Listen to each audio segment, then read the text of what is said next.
အခုတင်ဆက်ပေးမယ့်သတင်းကတော့တာလီဘန်များမြန်မာနိုင်ငံအတွင်းမှာရှိတဲ့နေရာတစ်ခုမှာစစ်တပ်များပေးနေကြောင်းအိန္ဒိယအခြေစိုက်သတင်းဌာနဖော်ပြတဲ့သတင်းကိုတင်ဆက်ပေးမှာဖြစ်ပါတယ်။ဥရဒူဘာသာနဲ့ရေးသားထားတဲ့အင်တာနက်ဖိုရမ်တစ်ခုမှာပါရှိတဲ့ကြည်လင်ပြတ်သားမှုရှိတဲ့ဓာတ်ပုံ20ကျော်အရ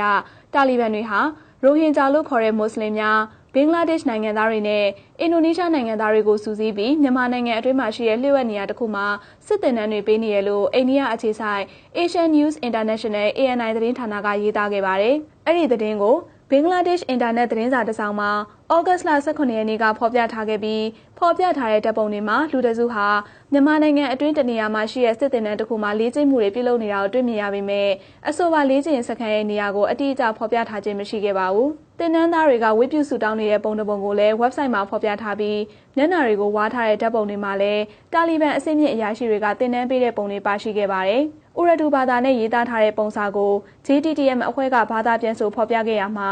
EJHAD တပ်ဖွဲ့တစ်တီတမ်မူဆူဖီယာနဲ့အဘူအာရစ်တို့၏ကိုကဲမှုဖြင့်မြန်မာနိုင်ငံအတွင်းကိုဝင်ရောက်ခဲ့သည်ဟုရေးသားထားပါတယ်။ဒါအပြင်တပ်သားတစ်တွေရဲ့တိုက်ခိုက်မှုကြောင့်မြန်မာစစ်တပ်ဘက်မှတိုက်ခိုက်ရေးရင်2စီးနဲ့စစ်သား18ဦးသေဆုံးခဲ့တယ်လို့အဆိုပါသတင်းမှာဖော်ပြထားခဲ့ပြီးစစ်တပ်နှံပေးမှုမှာတင်နန်းသားဥယေ100ကနေ200ကြားပါဝင်ခဲ့တယ်လို့ဓာတ်ပုံတွေမှာပါရှိပါတယ်ရှင်။